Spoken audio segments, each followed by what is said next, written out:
We all have friends. We all have sorrow.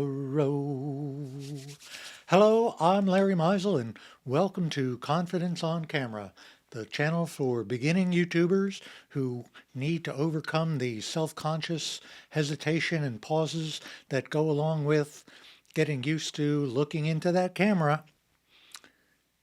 and trying to make it seem like you're having a pleasant, casual conversation with 1,000 or so of your imaginary friends. So, in today's video, I'm going to talk about the things that I have learned in the past 20 days of my 30-day challenge talking to the camera. I'll explain more about that challenge near the end of the video, but right now, things that I have learned. First of all, yesterday I learned that it's a grind. I was supposed to record my 20th video yesterday and it just couldn't happen. I was just too darn tired. We all have other things going on in our life, and there's only so much sand you can put in a 5-pound bag, if you know what I mean. So on Wednesday, did my running exercise. I saw clients for my mental health practice.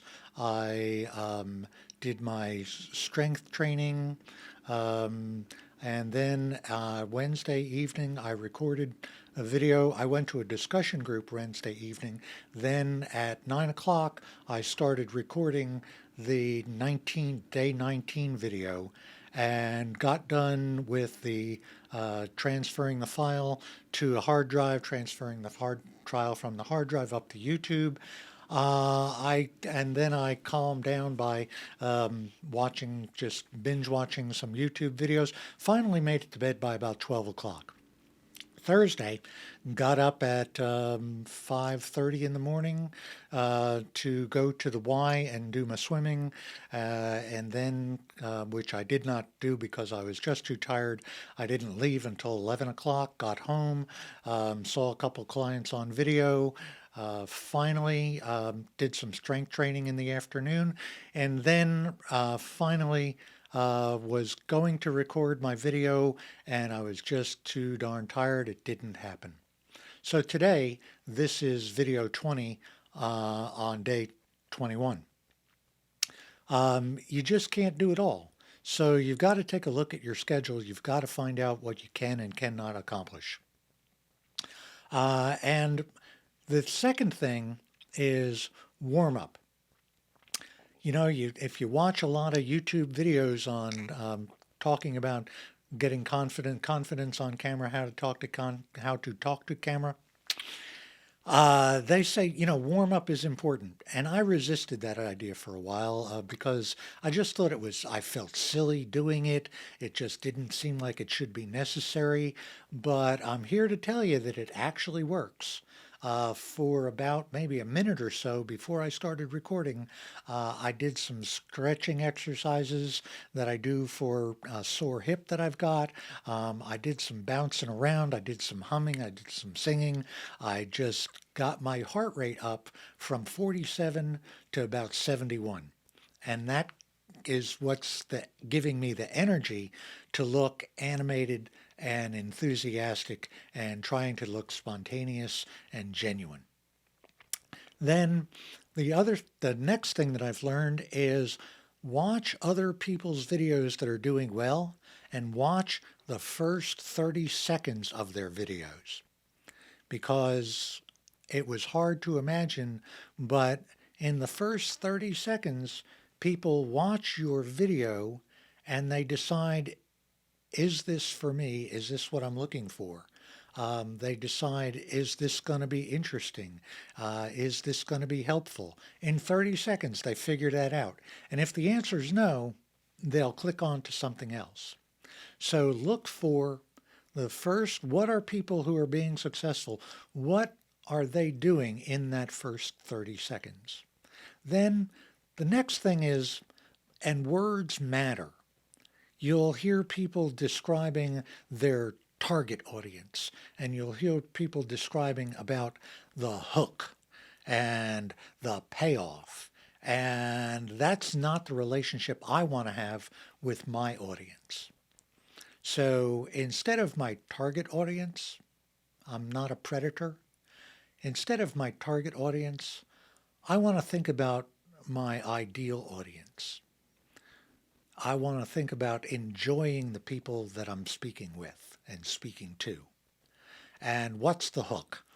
It sounds that's painful. I'm not fishing. I'm not gonna grab a trout out of a river. And then the payoff. It's transaction. It's artificial. It's exploitative.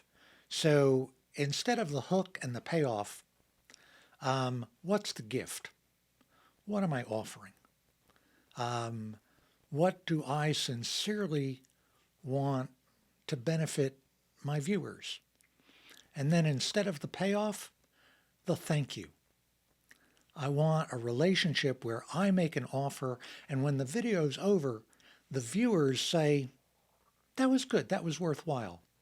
Thanks for sharing. I'll be back. I'll be back. I'll subscribe. I'll look out for your next one. And another thing is pauses. When you lose your concentration, when you get flustered, or you get that self-conscious pause, take a deep breath and pause for 10 seconds. Gather your thoughts, compose yourself, because the viewer is not going to see that part. Memory cards are relatively cheap. There's no physical video footage. You're not wasting anything. And the pauses will create gaps in your video timeline. So you can easily spot those parts and clip them out. And with a lot of software now has silence detection. So the software will find those gaps, and then you can trim them down. So it makes it even easier. And connected to that is the idea of make one point at a time. If you make yourself a bullet list, go through the first point, and then rather than trying to do it all in one take, just go through that first bullet point and then give yourself another pause. Look down, what's the next point you want to be making? Gather your ideas and go ahead and make that next point. And then go on to do the same thing with each point that you want to be making. And like I said in the last thing is, and you can cut those parts out. You can stitch them together so that they'll all seem like one seamless take, but you can take your time. There's no rush. You're recording, and just enjoy the process of doing it, and record daily. I've been recording, trying to record every day. I made 19 days in a row, skipped a day, 20th recording, 21st day. And even after you get used to having the confidence and being spontaneous and natural on camera, continue to record. My idea behind this is even accomplished musicians practice. Even accomplished musicians play scales. So you can continue to get better. And another kind of a side thought is, continue to make YouTube a source of pleasure and enjoyment for yourself. Make it a hobby. You can always get better at your hobby. You can't fail at your hobby. And you do a hobby just because it's enjoying. Tomorrow, I'm going to resume the previous videos that I've been making about the Gottman method for marriage counseling. So this has been video 20 on day 21 of my 30-day challenge. The 30-day challenge is that I will if I am at least 97%, excuse me, at least if I am at least 90% successful, meaning I record 37 videos in 27 videos in 30 days, I will reward myself with a new piece of equipment for the channel. If I'm not successful, if I don't make those 27 videos, I will punish myself by having to donate $25 to Donald Trump's presidential campaign. And believe me, that is an excruciatingly painful idea. So the motivation and the stakes are really high. I think I'm back on track.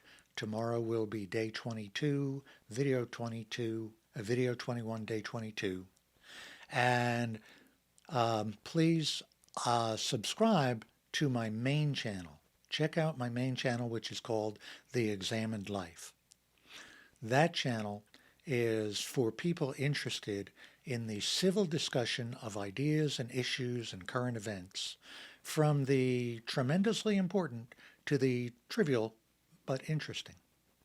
I want to develop a community there, a sense of community using the comment section. One of my measurements for success of that channel is going to be the interaction that takes place in the comment section.